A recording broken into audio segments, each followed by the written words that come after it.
Salut tout le monde, très urgent. Aujourd'hui, c'est mercredi 22 mai 2024.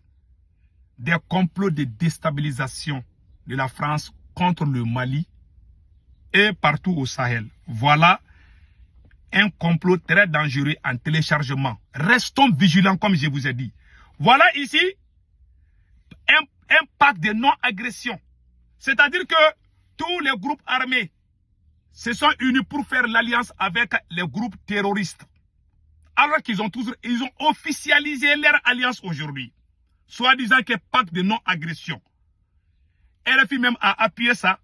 Ils ont dit que parce que l'armée malienne, ils ont accusé l'armée malienne d'avoir tué les civils. Maintenant, la France veut faire croire que les terroristes qu'ils appellent les rebelles ont fait alliance avec le chef terroriste Iyad Agali, le chef terroriste Amadou Koufa, contre l'armée malienne. Parce que dans ces derniers jours, l'armée malienne les a tellement tapés, à cause des opérations aéroterrestres. Maintenant, on est en train d'arrêter des chefs terroristes partout. Voilà maintenant, on les voit en train de faire l'union sacrée. La puissance de feu de l'armée malienne les a traumatisés. Ils sont en train de faire une grande alliance contre l'armée malienne. Voilà pourquoi moi j'ai dit au président Assimi Goïta de ne même pas dire de négocier avec ces gens. Ils ont juré qu'ils ne vont pas lâcher l'armée malienne. Parce qu'on a tué un grand chef terroriste. Très important. Qui s'appelle Souley. Ils n'ont pas digéré cette défaite. Plusieurs chefs terroristes ont été tués. Ils n'ont pas digéré. Ils disent qu'ils vont se venger. Ils sont tous ensemble aujourd'hui. Je vous ai dit qu'il n'y a aucune différence entre les rebelles et les terroristes. Voilà un exemple. Voilà, RFI vient même de prouver ça ici tout de suite au moment où je vous parle. Et regardez ce qui est. Pacte de non-agression, libre circulation. Al-Gabas Ak Intala, mandaté par le directoire du CSP pour obtenir un pacte de non-agression. Expliquons dans son entourage afin de permettre la libre circulation des combattants. Un partage d'informations avec les... Voilà, un partage d'informations. C'est-à-dire, ils vont se partager. Ce que la France appelle les rebelles là. Alors que ce sont des terroristes. Donc, aujourd'hui, ils sont devenus terroristes. La France même est d'accord et la France même soutient. Parce que la France dit ici, ils ont écrit ici qu'ils vont partager les informations. La façon dont il y a le partage d'informations entre l'armée burkinabé et l'armée malienne. Maintenant, les terroristes de la CMA que la France appelle rebelles, eux aussi vont faire les partages d'informations avec Al-Qaïda. Avec tous les groupes terroristes au nord du Mali. Ils sont tous ensemble aujourd'hui. Ils prennent le café ensemble, ils dorment ensemble. Ils sont devenus des frères maintenant aujourd'hui. Des vrais frères. C'est la vraie alliance qui commence. Et regardez ce qui est écrit ici. La libre circulation, un partage d'informations entre les groupes rebelles et les terroristes sur le mouvement de l'ennemi commun qui s'appelle l'armée malienne et Wagner. Et pour protéger les populations. Voilà. Ils veulent protéger les populations. Depuis quand les terroristes protègent les populations? Qui a brûlé nos villages? Ils disent que leur combat c'est uniquement contre l'armée malienne. Les civils qui ont été tués là, qui a tué? C'est la magie qui les a fait tuer. Ces criminels ont brûlé des villages. Ont tué des milliers, des centaines de milliers de personnes au Sahel. Voilà les mêmes vampires criminels viennent avec un autre visage. Ils vont venir défendre la population. Quelle population parlez-vous? Parce que la France, je vous ai dit, la semaine dernière, la France est sortie plusieurs fois pour accuser l'armée malienne et les soldats russes qui sont au Mali. Soi-disant qu'ils sont en train de tuer. Dja, c'était leur plan. Maintenant, Assimi Goïta les a facilité la tâche.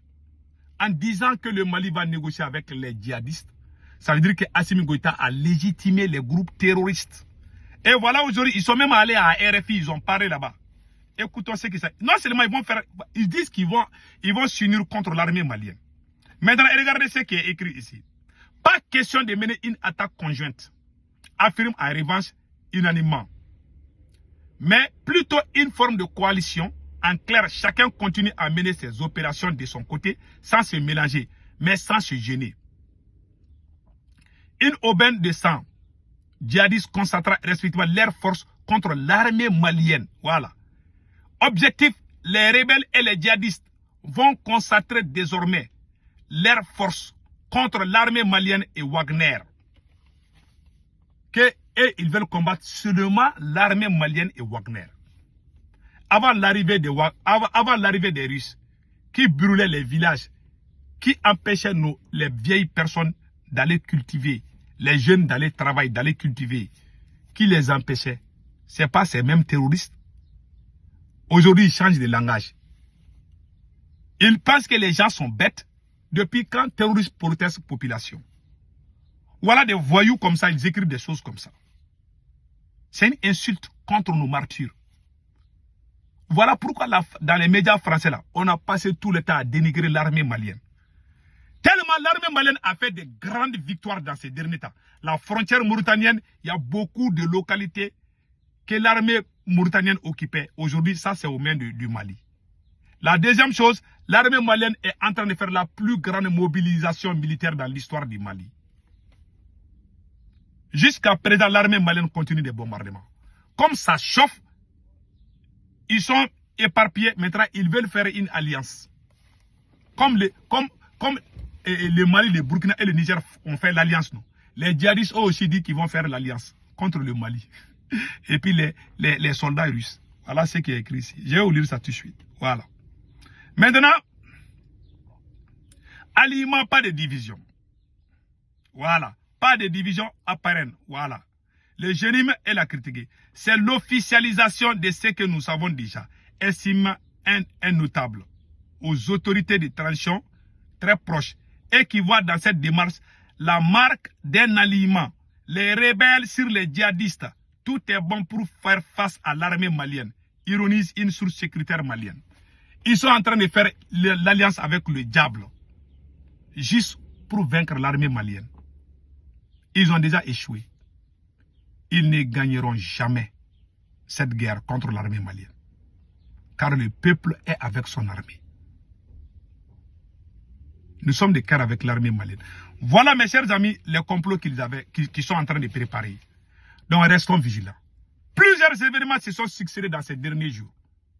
Ces événements doivent nous servir de leçons. Il y a eu la mort du président iranien. Il y a eu des attaques contre, comme on appelle, en pleine cœur de la Russie. Il y a eu des attaques terroristes. Donc, il y a eu tentative de coup d'État contre Félix Tshisekedi de Congo RDC. Il y a eu tentative de coup d'État contre Touadéra, le président centrafricain, dont l'auteur se trouve en France même. Donc tout ça, c'est des événements qui doivent... Et puis, le prince saoudien, on voulait l'assassiner. Qu'est-ce qui s'est passé à Slovaquie? Qu'est-ce qui s'est passé à, comme on appelle là, à beaucoup d'autres pays? Donc, restons vigilants. C'est tout ce que moi je peux dire. Que Dieu protège l'armée malienne. L'armée malienne monte en puissance, c'est devenu un problème pour la France. Maintenant, ils défendent les terroristes maintenant. Quelle honte. En 2012, ce sont ces mêmes terroristes qui ont fait la coalition pour dégager l'armée malienne. Aujourd'hui, c'est le même scénario qu'ils veulent que ça arrive. Mais cela n'arrivera pas. Vous pouvez faire l'alliance avec n'importe qui. Mais vous ne gagnerez jamais ces combats. Inch'Allah. Qu'Allah le Tout-Puissant bénisse l'armée malienne et les armées de l'AES. Passez excellent week-end. Ciao, ciao.